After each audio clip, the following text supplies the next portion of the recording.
खुलुमबाय बे समाव बडोलेण्ड इंखं टेलिभिजननि स्टुडिय'आव आं मिथिका नार्जारी दिनैनि गाहाय रादाबफ्राव दङ। भुपेन हाजरिकानि मांखरसालियाव मोब्लिब बोनानै सासे लाइमोननि जिउ खहा। एमएलए करीम-उद्दीन बरभुयानि मासिया दानजानो हागौ। सालानि नायाव फर्मेलिन आनजाद नायनायनि बिबानखौ सोरखारा गुवाहाटी मुलुगसोलोंसालिनो होबाय। बिजनीआव सादाइन दाखाथि हमदों। तामुलपुराव गोबांथार बिबांनि गान्जाजों लोगोसे एल्ट' गारि जब्द खालामदों। केबिनेट मन्त्री इउजि ब्रह्मआ फरायसालियाव सिलिं फेन आरो टिबि बेमारिफोरनो जाग्रा मुवाफोर रानदों। थांगाबारि इउथ क्लाब आरो लाइब्रेरिनि बानजायनायाव गुंगा 11थि बैसागो फोरबो। पान्जाबनि खेबबा गिबि मन्त्री जाबोनाय प्रकाश सिंह बादलनि गोथै देहाखौ जोबथा बिदाय होबाय। भुन्स गाग्लोबनायाव लोब्बा गोनां आरो थिउरियाखौ थानो होग्रा सासे सुबुंखौ हमबाय। दानिया फैदोनि आबुं रादाबाव।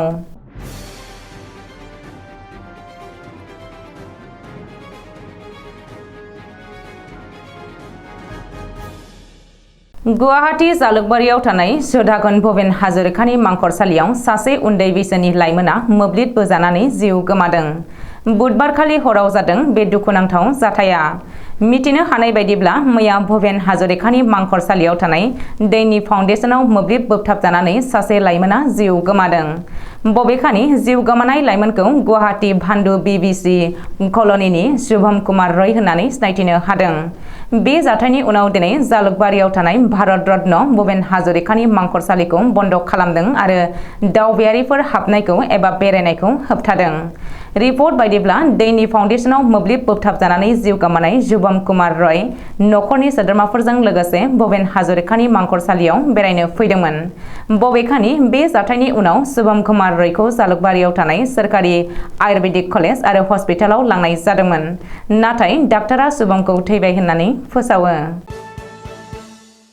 काछार जिल्लानि बेन्दोंआव थानाय सनाई विधानसभा बियाबनि एमएलए करीम-उद्दीन बरभुयानि एमएलए मासिया दानजानो हागौ होननानै खौरां ओंखारदों। गुवाहाटी गोजौ बिजिरसालिया राय होनायनि उनावनो करीम-उद्दीन बरभुयानि एमएलए मासिया दानजानो हागौ होननानै सावरायनाया गोसारदों। बिसायख'थि आय'गनि सिगाङाव सोलोंथाइनि नंखाय खेंफोरथि होनायनि थाखाय करीम-उद्दीन बरभुयानि एमएलए मासिया दानजानो हागौ। मख'नो गोनांदि सनाई बियाबनि एमएलए करीम-उद्दीन बरभुयाया गावनि सोलोंथाइखौ बिसायख'थि आय'गनि सिगाङाव गोरोन्थियै फोरमायदों होननानै बारग' एमएलए आमिनुल हक लस्करआ बिजिरसालियाव अजद होदोंमोन। नाथाय आमिनुल हक लस्करनि बे अजदखौ नेवसिगारनांगौ होननानै करीम-उद्दीन बरभुयाया बिजिरसालियाव आर'जलाइ होनायखौ बिजिरसालिया नेवसिगारो। रिपर्ट बायदिब्ला आरटिआइनि गेजेरजों करीम-उद्दीन बरभुयानि सोलोंथाइया सोराङाव फैदों। करीम-उद्दीन बरभुयाया गावनि सोलोंथाइखौ बिए होननानै बिसायख'थि आय'गनो कर्ट एफिडेभिट होदोंमोन। बरभुयाया जीसी कलेजनिफ्राय हायार सेकेन्डारि आरो चौधुरी चरण सिंह मुलुगसोलोंसालिनिफ्राय बिए डिग्री लादों होननानै कर्ट एफिडेभिटआव फोरमायदों। नाथाय करीम-उद्दीन बरभुयाया मोनसेल' आनजाद होदोंमोन होननानै सीजी कलेजनि खुंथायआ आरटिआइनि फिननाय होदों।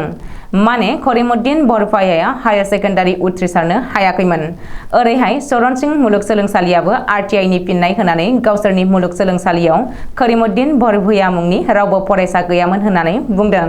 मख'नो गोनांदि 2016 मायथाइनि बिसायख'थियावबो करीम-उद्दीन बरभुयाया गावखौ इन्जिनियारिं डिप्ल'मा गोनां होननानै बुंदोंमोन।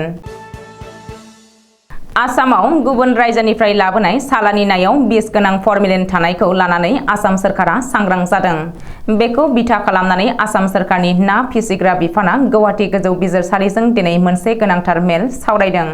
बे मेलावनो आसाम सोरखारा गुबुन रायजोनिफ्राय लाबोनाय सालानि नायाव फर्मेलिन थानायखौ आनजाद नायनायनि बिबानखौ गुवाहाटी मुलुगसोलोंसालिनि जुल'जि बिफाननो होबाय।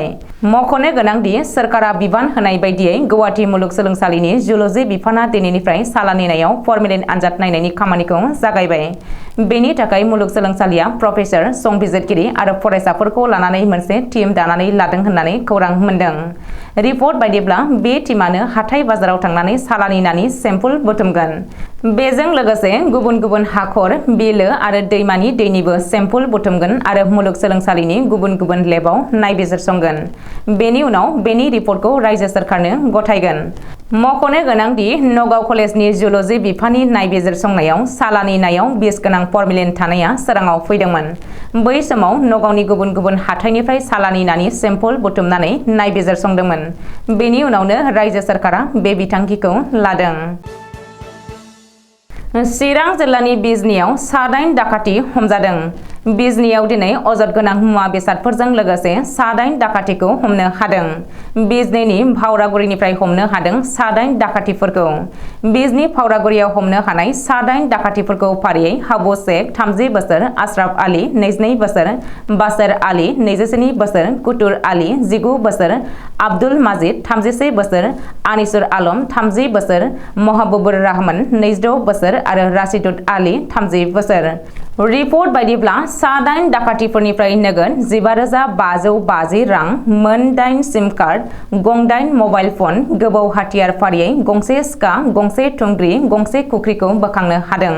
बेनि अनगायैबो डाकातिफोरजों लोगोसे AS19D 7473 नम्बरनि गंसे जायल' गारि आरो AS19AC 4246 नम्बरनि गंसे टाटा मेजिक गारिखौ पुलिसा जब्द खालामनो हादों।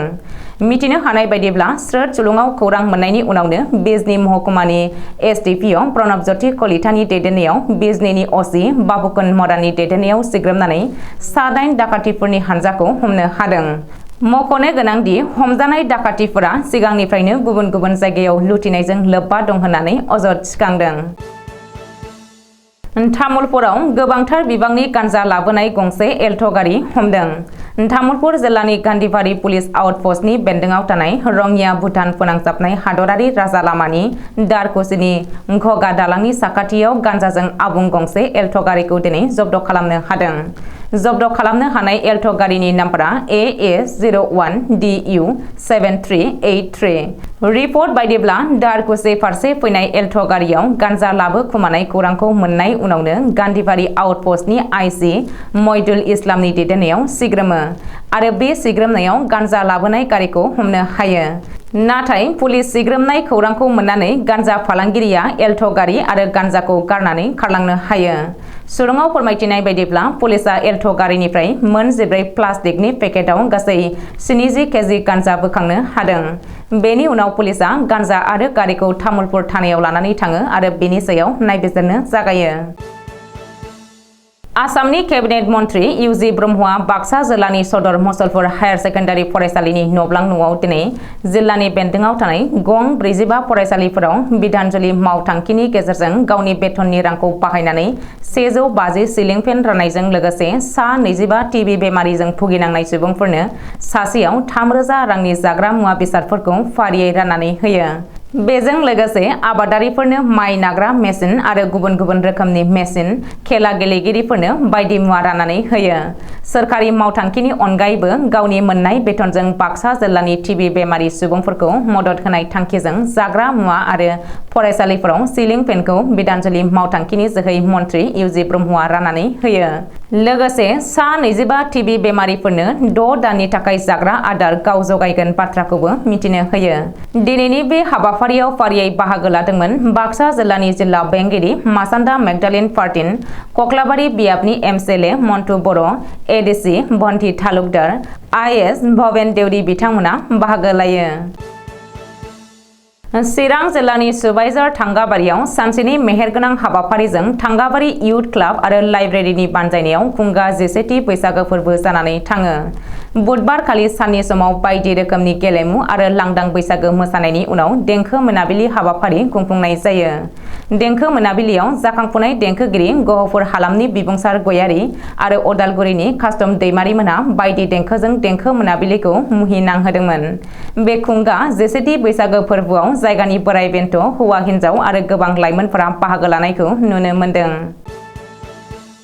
1970 मायथाइनिफ्रायनो थाद'नाय गैयाजासे पान्जाबनि खेबबा गिबि मन्त्रि जाबोनाय आकाली दलनि दैदेनगिरि प्रकाश सिंह बादलनि गोथै देहाखौ मुक्तसर जिल्लायाव थानाय गावनि आंगो गामि लम्बियाव जोबोद गोख्रों रैखाथिनि गेजेरजों जोबथा बिदाय होबाय।